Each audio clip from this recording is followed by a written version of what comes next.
Hello, my dear friends. Welcome to my channel. Today I came with a very interesting and amazing video. If you want to know about the crimes of World War II, Germany and Russia and other countries, join me until the end of the video.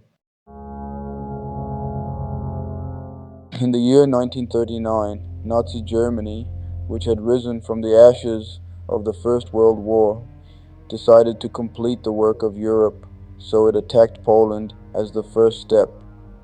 When Germany attacked Poland, Britain and France announced to Germany, "They fight." This was the beginning of World War II.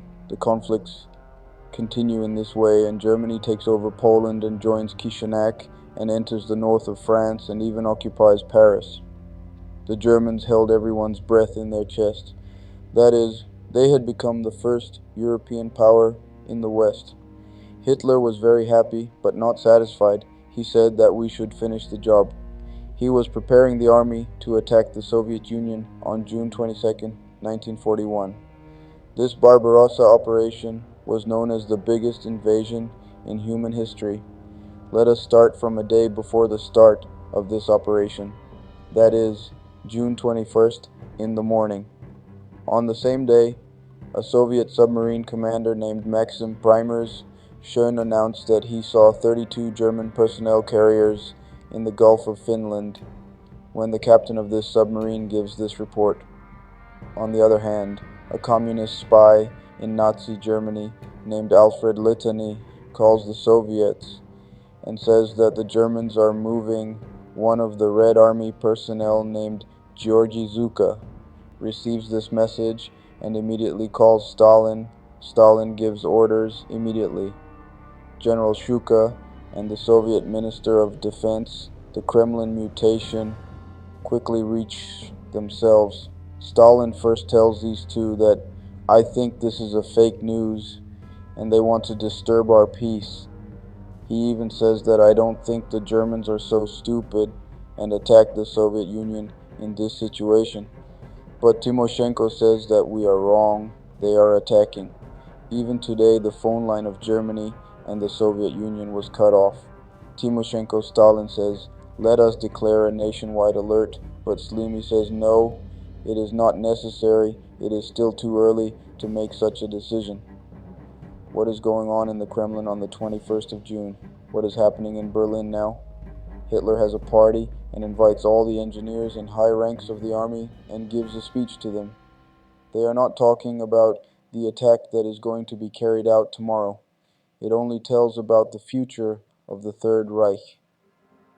He speaks of all his dreams and says that he would like to create a big German city in the city of Tournai in the west of Norway and take control of the North Sea.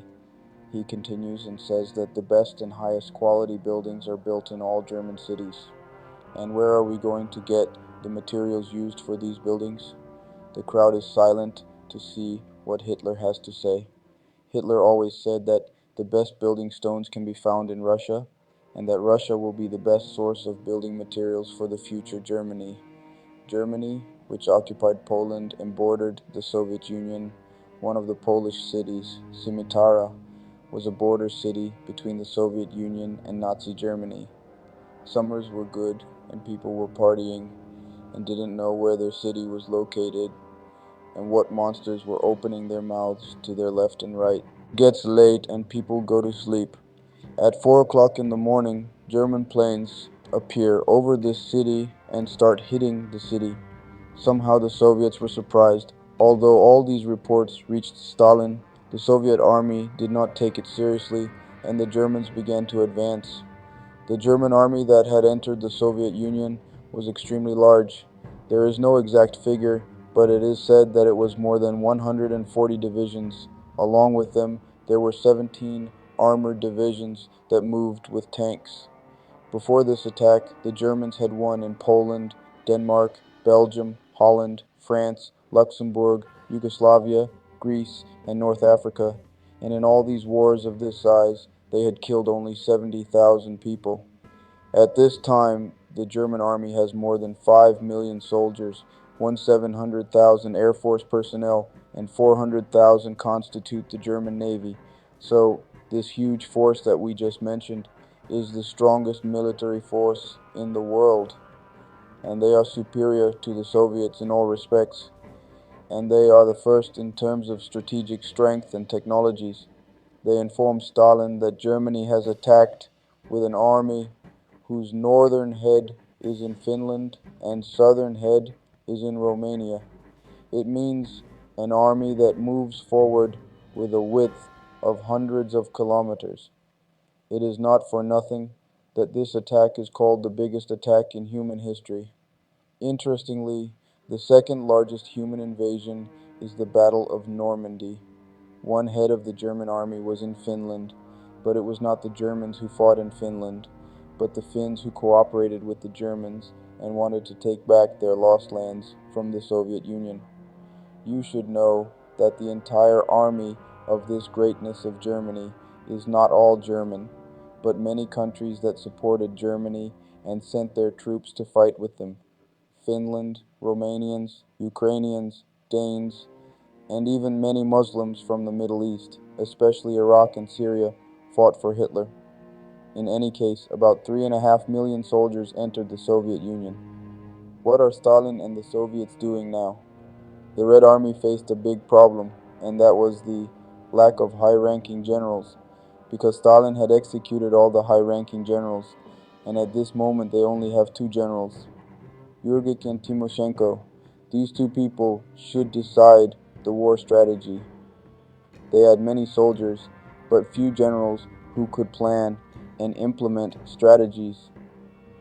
However, the Soviet army did not retreat, and the flesh, skin, and bones of the Soviet youth went into the stomach of the Nazis. However, the Germans moved forward easily. Both armies faced a big problem, the logistics problem. Both armies had to move hundreds of kilometers of cannons, tanks, and soldiers, and this task not only took them a lot of time, but also required proper planning. The Germans transported everything by train as far as the rails would allow. But when reaching the Soviet Union, the size of the Soviet rails was different, and the German trains could not move on them. The Soviet Union did not have a proper road in those parts.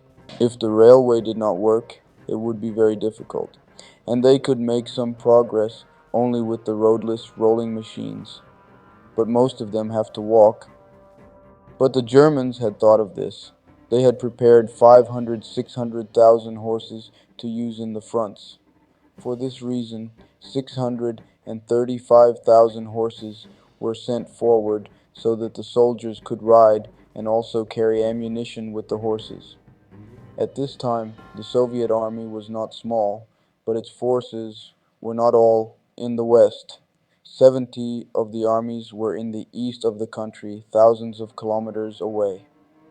Stalin decided with his two generals to bring those 70 armies to the west and said to send whatever forces you have to the west. The Soviet Union had 10,000 tanks and 8,000 tons of warplanes.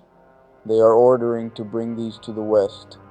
There was no correct strategy in the Soviet Union because he was facing a shortage of elite forces. For example, a high-ranking officer commanded an army, and he could not implement engineering strategies. Two Vastan generals could not control the army. That is why the Soviet army was standing in front of the German army with its life and skin. The Soviet army, with all the forces it had, was facing a shortage of tank drivers and pilots, but in terms of soldiers, it had a lot of strength.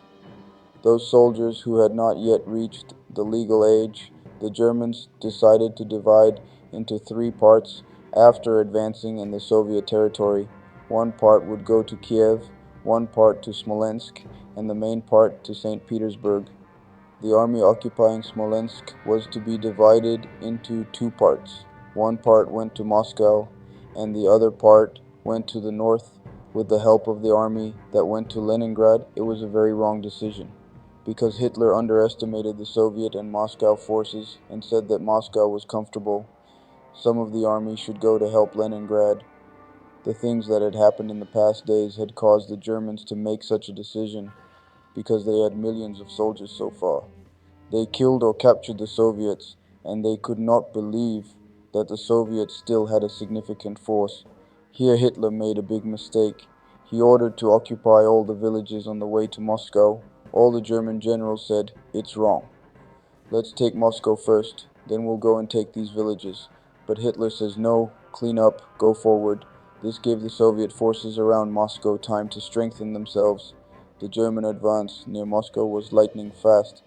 But this, Hitler's wrong order, trapped the German army in these villages. This delay not only made the Soviets breathe, but also the harsh winter of Russia arrived, something that the Russians wanted from God. The cold of this region defeated the biggest armies, including Napoleon. The Germans reached 20 kilometers from Moscow, despite the fact that the air was terribly cold and the Soviet forces were constantly being reinforced. The terrible cold blew everything, so that most of the German soldiers were not killed by cannonballs and tanks. Rather, they were killed due to frostbite. They had not thought about this cold at all, and Hitler ordered the army to be affected by this cold. The advancing state of the German forces showed well. They had taken Leningrad and completely occupied it, but they stopped 20 kilometers from Moscow. When Stalin sees that the situation has become difficult, he says that all the forces should go to Moscow, especially the forces that are in Siberia and were busy fighting the Mongols. Stalin says to let the Mongols go, bring this army that can fight in the cold to Moscow.